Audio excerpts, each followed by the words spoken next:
అంటే ఇవన్నీ కూడా ఇన్ని అఫెన్సెస్ ఉంటే ఇప్పుడు ఎక్కడ తప్పించుకుంటారండి? ఏదో వాళ్ళ తరఫున ఇండియన్ లాయర్స్ వచ్చేసి వాళ్ళేదో చెప్పి యూట్యూబ్‌లలో వాళ్ళకేం అవ్వదంటే, they must understand UK law. If you don't know the UK law, please don't advise in public గదా!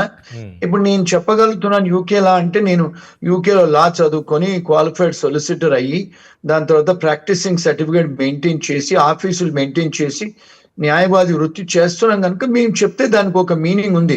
యూకే సొలిసిటర్ గారు మాట్లాడుతున్నారు, దీనికి ఇన్ని ఉన్నాయని. ఇండియాలో కూర్చున్న అడ్వకేట్లు కూడా అలా మాట్లాడితే ఎలా సార్? ఆన్‌లైన్‌లో చదివి, చాట్‌జీపీటీ చదివి అట్లా చెప్పకూడదు. సరియైన ఇన్ఫర్మేషన్ జనాలకి ఇవ్వాలి.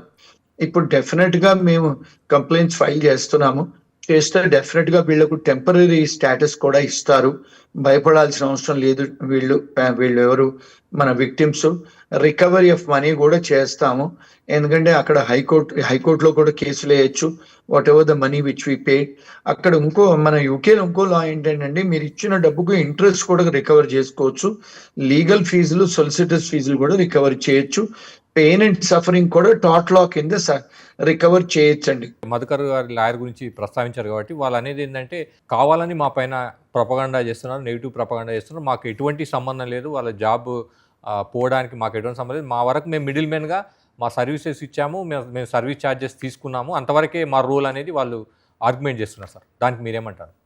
ఇప్పుడు క్వాంటమ్ మెరిట్ అనే ఒక కాన్సెప్ట్ ఉంది సార్. క్వాంటమ్ మెరిట్ అంటే మీరు జాబ్ పెట్టిస్తే 1 month శాలరీ తీసుకోవచ్చు. మరి దానికి మీ దగ్గర ఫైండర్స్ ఫీదో కన్సల్టింగ్ అగ్రిమెంట్ ఉందా విక్టిమ్స్ తోని? నంబర్ 1 అండి. నంబర్ 2, మీరు ఎంత పని చేస్తే అంతే డబ్బు తీసుకోవాలి కానీ 15,000 పౌండ్లతోని 20,000 పౌండ్ల దాకా తీసుకోవచ్చా? నంబర్ 2. నంబర్ 3, కొంతమంది పాకిస్తాన్ వాళ్ళ దగ్గర, గుజరాత్ వాళ్ళ దగ్గర 40 లక్షలు టు 80 లక్షలు కూడా పట్టించారు మేడం గారు. అంటే ఎలా జస్టిఫై చేస్తారు? మీకు ఉద్యోగం పెట్టించాను అని అంటున్నారు మీ ఆర్గ్యుమెంట్ డిఫెన్స్. మరి ఆ 40 లక్షలు టు 80 లక్షలు అంటే 40,000 పౌండ్స్ టు 80,000 పౌండ్స్ తీసుకోవచ్చా జాబ్ పెట్టించినందుకు? క్వాంటమ్ మెరిట్ అంటే ఎంత పని చేస్తే అంతే తీసుకోవాలి. అది ఈక్విటబుల్ డాక్ట్రిన్. ఏదో ఇండియాలో మాట్లాడినట్టు ఏదో తెలివిదేం లేని దాన్ని మాట్లాడినట్టు మాట్లాడడానికి ఉండదండి. UK is a very civilised country, civilised society. మళ్ళీ వీళ్ళు యూట్యూబ్ అడ్డం పెట్టుకొని చేశారు సైబర్ నేరాలు కూడా.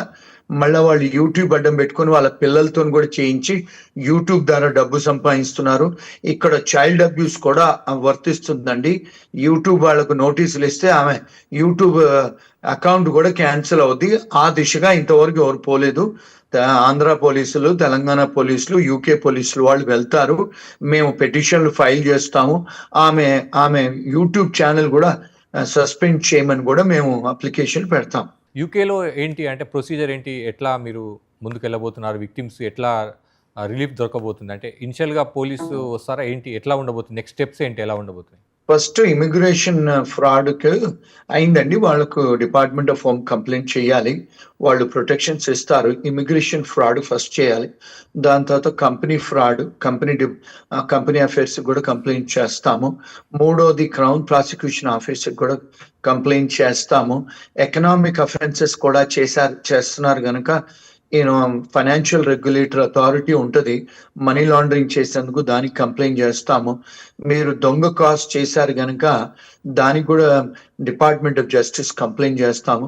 ఇంకోటి మేము ఏం చేస్తున్నామో కూడా బై లా షేర్ చేసుకోవడానికి ఉండదు. అంటే విక్టిమ్స్ తరఫున కాలతా చేసినప్పుడు by law we should not tell what are the agencies we are complaining because it's a confidentiality which we cannot breach అండి. ఇంకోటి ఏంటంటే ముందు చూస్తారు, అన్ని ఏజెన్సీస్ కాంటాక్ట్ చేస్తారు, చూస్తారండి, బయటపడుతుంది. వీళ్ళు విక్టిమ్స్ మీకు ఇస్తున్నారు కదా ఇంటర్వ్యూలు, వాళ్ళు ఇచ్చుకోవచ్చు. ఇప్పుడు once they sign retainer and once they hire our firm, మేము ఏది చెప్పాలి ఏది చెప్పొద్దు కూడా కొన్ని రెస్ట్రిక్షన్స్ ఉంటాయి. ఎందుకంటే దీన్ని మేము మీడియా ట్రయల్ చేయకూడదు. అంటే ఇండియాలో ఏ అడ్వకేట్ కూడా బయటకు వచ్చేసి దానికి సంబంధించిన ఫ్యాక్ట్స్ అన్ని మాట్లాడతారు. యూకేలో అలాంటివి మాట్లాడడానికి లేదు. Because there are strict guidelines that we cannot speak. వాళ్ళ పేర్లు చెప్పడానికి లేదు, వాళ్ళు ఎందుకు ఎలా అయింది చెప్పడానికి లేదు, జనరలైజ్ గా చెప్తున్నాం. అంటే ఇప్పటివరకు విక్టిమ్ చెప్పిన దాన్ని బట్టి ప్రైమరీగా మనం చూస్తే వీళ్ళను డిపోర్ట్ చేసే పరిస్థితి ఉంటుందా సార్? ఆ కంట్రీ నుంచి ఆ పరిస్థితి వస్తుందా? Yes, 100% yes. అంటే ఇమీడియట్ గా చెయ్యరండి. వాళ్ళు జైలు టర్మ్ అయిన తర్వాత వాళ్ళ పాస్పోర్ట్లు రద్దు చేసి ఎక్స్ట్రడిషన్ అంటారు, ఎక్స్ట్రడైట్ చేస్తారు ఇండియా. ఎందుకంటే ఇండియన్ ఆంధ్ర పోలీసులు, తెలంగాణ పోలీసులు కూడా అడుగుతారు. ఎందుకంటే ఇండియాలో ఇప్పుడు ఈడీ కూడా రావచ్చు ఇండియాలో. ఇప్పుడు మన దగ్గర ఎకనామిక్ అఫెన్సెస్ అయినాయి కదా, ఈడీ కూడా వచ్చే ఛాన్సెస్ ఉన్నాయండి. అంటే వీళ్ళ ఇళ్లలోకి అది ఎకనామిక్ అఫెన్సెస్ కనుక ఇండియాలో డెఫినెట్ గా వాళ్ళు ఎక్స్ట్రడైట్ అవుతారు. యూకేకును ఇండియాకు ఎక్స్ట్రడిషన్ ట్రీటీ ఉంది. డెఫినెట్ గా ఇండియాకు పంపించే ఛాన్సెస్ కూడా ఉన్నాయండి. After under going the punishment they will be send back. అంటే అలాంటి సీరియస్ అఫెన్సెస్ ఉన్నాయి, మరి అయ్యే ఛాన్సెస్ ఉన్నాయండి డెఫినెట్ గా. సాక్షి టీవీ ప్రసారాలను నిలిపివేయడం చట్టరీత్యా నేరం. సాక్షి టీవీ ప్రసారాల కోసం మీ స్థానిక కేబుల్ ఆపరేటర్ని వెంటనే సంప్రదించండి. డిటిహెచ్లో, ఇంటర్నెట్లో కూడా సాక్షి టీవీ ప్రసారాలను వీక్షించవచ్చు.